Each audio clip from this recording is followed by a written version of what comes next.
Olá pessoal, vamos dar continuidade ao nosso estudo da disciplina de ciências. Nós introduzimos na aula anterior com um vídeo falando a respeito dos alimentos vegetais e os seus benefícios para a saúde de cada indivíduo e assim a saúde do coletivo no geral. Na aula de hoje nós estaremos revendo alguns pontos já trabalhados na aula anterior e dando continuidade à análise desse capítulo que nos leva a termos uma conscientização mais voltada para nós no contexto da nossa saúde e quando preocupamos conosco, preocupamos também com a coletividade. Daí vem para nós. Saúde é uma palavra muito utilizada em nosso dia a dia, mas afinal, você sabe o que é saúde? Como é possível manter ou melhorar nossa saúde e a saúde da população? Um ponto fundamental para que nós venhamos compreendermos é entender que a saúde ela passa a ser entendida de maneira simples como estado de ausência de doença ou saudável, uma pessoa que está em uma condição saudável que não está doente. Com o tempo, essa definição mostrou-se incompleta por diversos motivos, entre eles a descoberta de novos tratamentos que mantêm certas doenças sob controle, proporcionando qualidade de vida às pessoas. Vamos olhar para uma sigla que é importante no estudo direto quando se trata da saúde humana, que é OMS. E nesse período, essa sigla ela tem acompanhado constantemente a nós nas nossas análises correlacionadas aos noticiários jornalísticos. E a OMS, a Organização Mundial da Saúde, define a saúde como o estado de completo bem-estar físico, mental e social, e não apenas a ausência de doenças ou enfermidades. Então nós temos o bem-estar físico, um bem-estar mental, um bem-estar social, aí trata-se da saúde. Com isso, a definição de saúde se tornou mais abrangente e mais complexa. Afinal, mesmo que se uma pessoa não apresente nenhuma doença, ela não pode estar aí saudável. A imagem aí bacana. Imaginemos quem é o nosso coleguinha da sala nessa idade aí no futuro, pegando onda. Prática de atividade física e a realização de atividades prazerosas contribui para a melhoria da qualidade de vida. E aí um conselho básico, nós tivemos a aula anterior falando da alimentação, cuidados com a alimentação. Conselho básico nessa idade de vocês é iniciar nossas atividades físicas. Não poderemos sermos extremistas, forçar o nosso físico porque poderá afetar o metabolismo do desenvolvimento, mas não poderemos vivermos sedentários. Temos que termos uma prática esportiva correlacionada à nossa idade. Quero ir para a academia, calma aí. Primeiramente tem que ter uma análise direta com um educador da área da educação física para que possa passar quais são as atividades que estará correlacionada à sua idade e até mesmo o seu físico necessita. Não podemos sermos extremistas, mas não poderemos de maneira nenhuma deixarmos as práticas que são fundamentais para a nossa saúde. Já essa imagem mostra aí para nós um olhar para a importância da alimentação, que nos dá de certa maneira um bem-estar físico, assim como dá um bem-estar mental. E lembrando que a alimentação ela aproxima as pessoas e possibilita aí um bem-estar social. Os aspectos da saúde de um indivíduo são chamados aspectos individuais da saúde, enquanto os aspectos que envolvem uma população são chamados de aspectos coletivos. O termo saúde coletiva pode se referir ou descrever a grupos de diferentes tamanhos, por exemplo, a população de um estado ou a população de um país. Já o termo saúde pública se refere a ações políticas e governamentais para promover a saúde de uma população. Então uma ação aí para promover a saúde de uma população. E esse parágrafo ele traz um olhar para nós também importante no que se trata do lazer em áreas públicas. Lembrando que o lazer associa aí a saúde no que se trata ao bem-estar social. O lazer leva as pessoas a terem um dinamismo e um melhoramento dentro das suas ações práticas. E a saúde individual permite que nós compreendamos que as doenças elas poderão ser causadas por diversos fatores, e um deles é a invasão do organismo por seres vivos, entre eles micro-organismos. Quem são os micro-organismos aí destaques? Vírus e bactérias. ou organismos maiores, como alguns vermes. Nesse caso, diz que as pessoas foram infectadas por esses seres, ou seja, quando se diz que uma pessoa está com infecção bacteriana, significa que seu organismo foi invadido por bactérias que causam doenças. E aí nós iremos notar micro-organismos e até mesmo organismos maiores, eles poderão ocasionar doenças. E aí, para nós, a citação de vírus e bactérias que acabam trazendo infecções e levando em muitos casos, ou devido aos tipos de agravamento, à morte. E teremos aí a presença dos vermes, que já foram temáticas em assuntos anteriores, lembrando que os vermes, eles passam a serem parasitas que acabam dependendo da nutrição interna do organismo do indivíduo, e aí poderá causar algumas doenças. Falar da saúde individual também traz para nós um olhar para o sedentarismo, ou a pouca prática de atividades físicas e até mesmo uma alimentação inadequada podem causar doenças. E é uma dica bem interessante. Muitas das vezes o grande prejuízo da alimentação ou da má alimentação, ela não vem em um pequeno espaço de tempo, mas ela virá com o passar dos anos. Os maiores agravamentos de uma alimentação, não sendo ela adequada para o nosso organismo, ela virá com anos, e aí poderá desenvolver doenças que elas precisarão de um tempo mais amplo para o tratamento específicos. Então, a saúde do indivíduo, é necessário aí termos medidas preventivas, algumas simples, como lavar as mãos de maneira adequada, usar lenços de papel no caso de espirros ou de tosses, manter limpas as superfícies com as quais temos contato, medidas importantes para prevenir propagação de vírus, assim como bactérias, e aí alguns desses micro-organismos poderá causar, um exemplo aí, a gripe em si. Então, um ponto fundamental é saber lavar as mãos, e até mesmo na questão do vírus da gripe ou dos vírus relacionados à gripe, sabemos utilizar alguns utensílios que possam amenizar a proliferação desses vírus. Lembrando que hábitos de higiene também são dispensáveis para os alimentos e para as bebidas que nós ingerimos. A água deverá ser potável e os alimentos adequadamente higienizados, e quando preparados da maneira correta, diminui a possibilidade do desenvolvimento de doenças. No olhar mais abrangente, nós teremos aí o saneamento básico, que passa a ser conjunto de medidas para manter ou modificar as condições do ambiente a fim de prevenir doenças, promovendo saúde e qualidade de vida da população.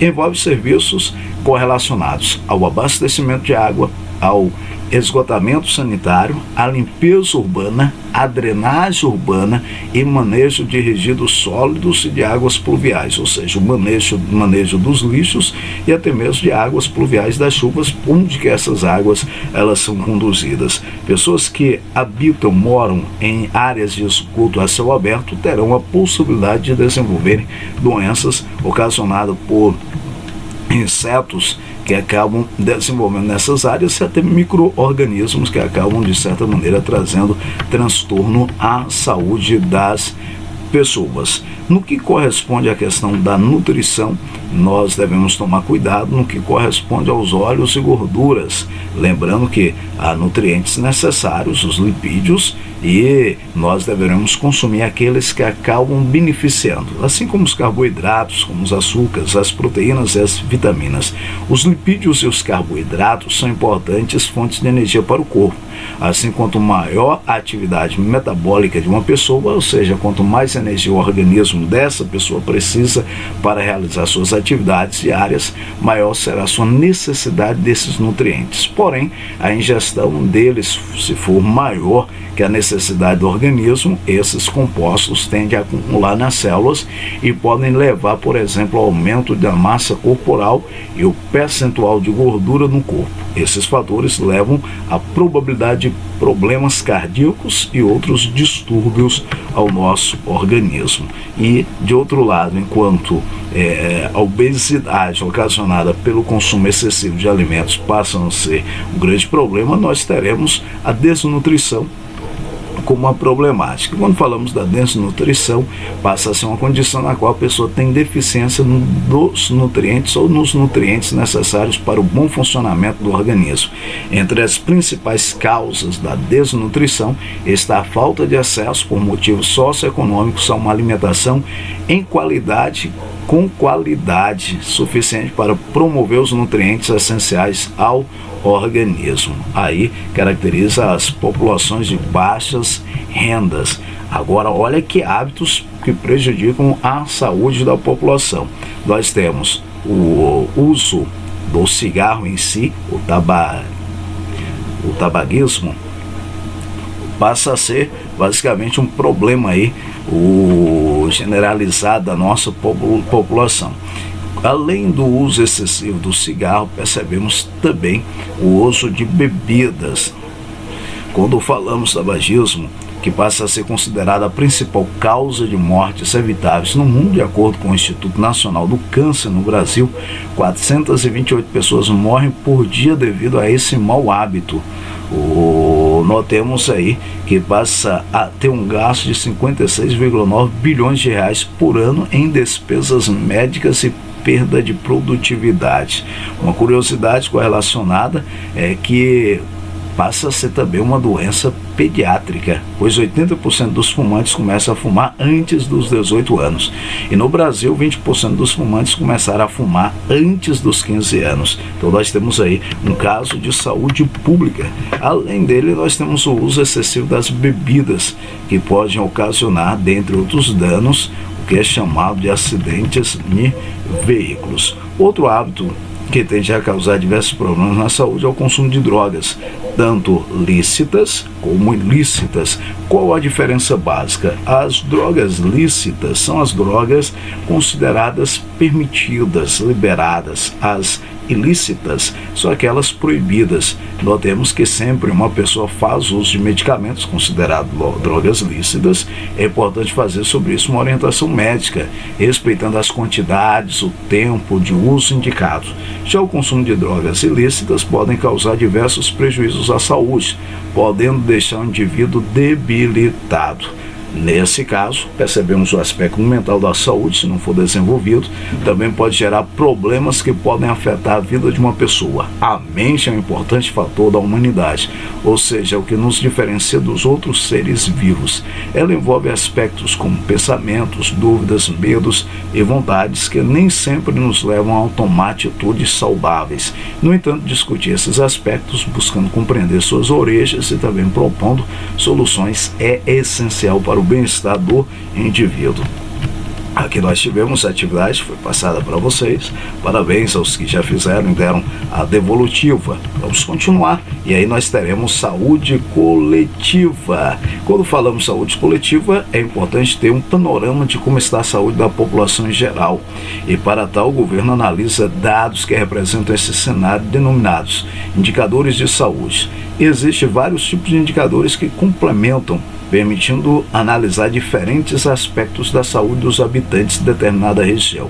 Exemplo aí, taxa de mortalidade infantil, que aponta o número de mortes anuais em crianças menores de 1 ano em cada 1.000 nascidos vivos. Esse indicador pode ser calculado para diferentes áreas, como para uma cidade, um estado, um país, dependendo do interesse do estudo para o qual for utilizado. Ele é calculado da seguinte maneira: taxa de mortalidade infantil é igual número de óbitos antes de 1 ano de vida, vezes 1.000, dividido pelo número de nascidos vivos. Então nós temos a taxa de mortalidade infantil, são geralmente classificadas em altas, quando passa de 50 a mais, médias, quando morre 20 a 49, baixas, menos de 20. Mas notem, sempre a análise da mortalidade infantil será por 1.000, seria quando nós temos 50 mortes por 1.000, a cada 1.000 crianças nascidas até completar 1 ano, nós temos uma taxa de mortalidade infantil elevada. Então, alta,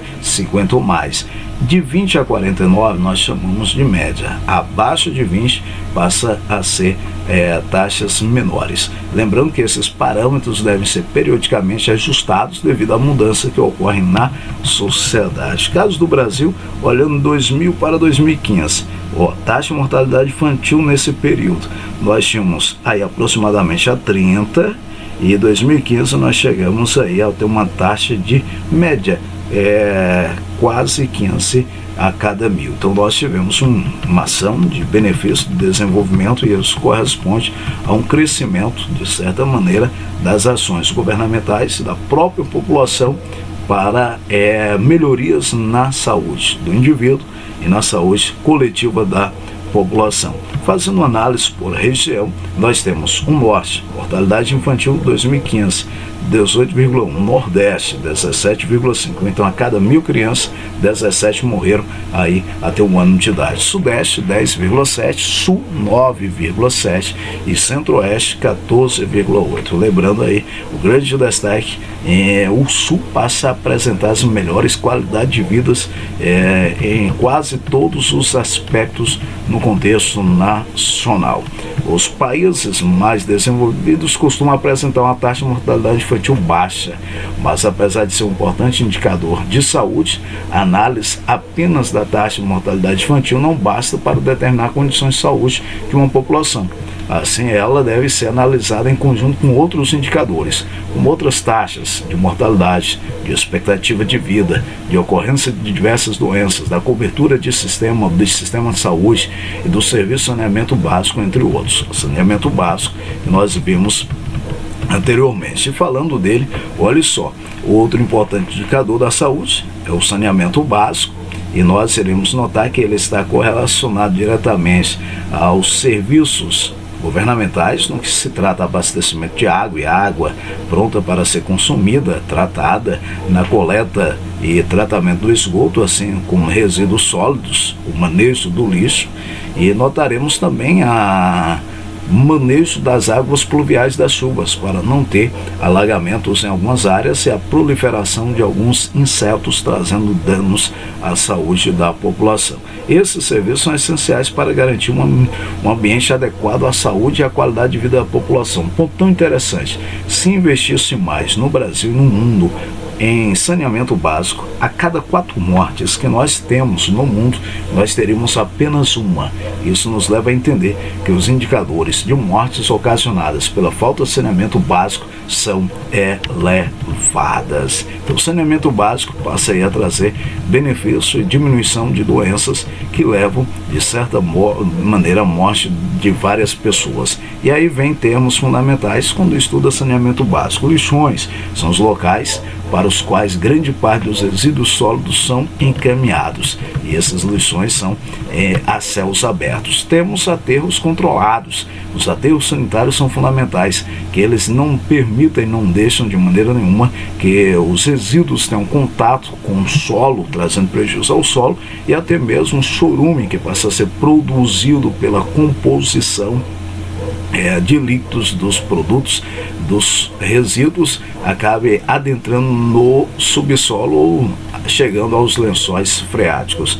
Os aterros controlados são locais em que os resíduos sólidos são sucessivamente depositados, cobertos por terra e depois compactados, formando diversas camadas de resíduos de terra. Os aterros sanitários são locais construídos em áreas distantes de residências e de corpos de água, que podem ser utilizados para abastecimento da população. Além disso, antes que seja feito o depósito dos resíduos, o terreno passa por um processo de impermeabilização, e são instaladas tubulações para drenar a água da chuva e os líquidos provenientes do processo de decomposição. Então nós temos aí, para não afetar a área do saneamento básico. E aí, taxas de ocorrência de doenças. Quando nós observamos outros indicadores comumente analisados para verificar a saúde das populações, são as taxas de ocorrência de doenças, como sarampo, febre amarela, dengue e muitas outras. Elas indicam diretamente a porcentagem da população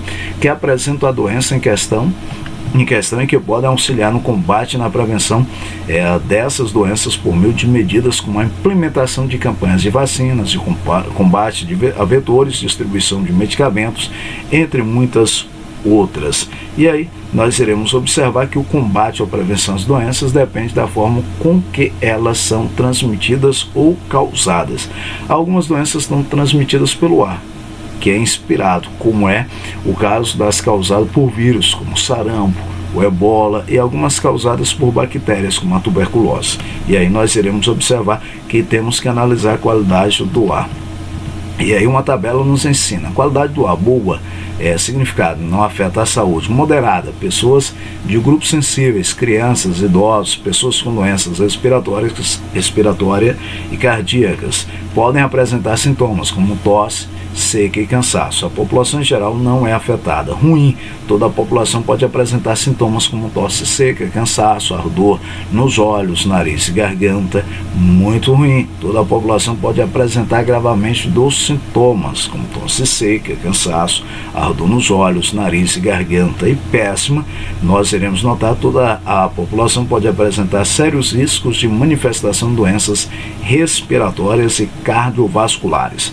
Pode ocorrer aumento do número de mortes prematuras em pessoas de grupos sensíveis. Então nós temos aí um indicador nesse contexto. E na próxima nós iremos observar doenças que poderão ser ocasionadas por veiculação hídrica transmitida pela água. Nesse contexto nós teremos aí um exemplo de esquema que nos leva ao estudo da esquistossomose, e onde que nós iremos observar o ciclo de vida do esquitossomo. E aí vem a palavrinha nos levando ao conceito ligado ao conceito científico Esquistossoma mansoni, que causa essa doença. E aí nós iremos observar pelo esquema uma pessoa que tem contato com a água e esta água está contaminada. Então o ser humano com esquistossomose, as fezes contaminadas não são coletadas em rede de esgoto, os ovos do parasita que estavam nas fezes atingem o lago, o ovo sai da larva aquática, a larva contamina certo caramujos, do caramujo sai do tipo de larva aquático, essas larvas penetram na pele da pessoa que tem contato aí com a água do lago, e aí traz à tona essa doença. Podemos citar as caridíase e teníase, aí são verminosas e está ocasionado também o uso da água. As caridíase, lembrando as caries lumbrigoides, são ingeridos em água ou alimentos contaminados. Aqui vem para nós os vermes, quando chegam às fases adultas, podem alojar no intestino causando diversos sintomas, e aí são os conhecidos as lombrigas teninias, essa doença causada pela tênia, trazendo aí para nós alguns problemas relacionados e agravantes. Há dois tipos de tênia: a Solium, a saginata, aquela que poderá ser desenvolvida pelo consumo de carne ligada ao gado, ao boi e ao porco, trazendo esses problemas para a saúde da população. E aí vem o Índice de Desenvolvimento Humano, IDH, que passa a calcular analisa três critérios básicos: grau de escolaridade, expectativa de vida, e aí nós teremos a economia. No caso do Brasil, o Brasil tem uma nota de 0,759, que o classifica como um país de alto índice de desenvolvimento humano. Porém, nós deveríamos estar muito alto, acima de 0,800. Mas um dia, acredito, nós chegaremos lá. Daremos uma pausa na nossa explicação e vocês estarão desenvolvendo esta atividade. No mais, forte abraço e depois voltaremos à próxima aula falando de políticas públicas para a saúde coletiva. Forte abraço, galera!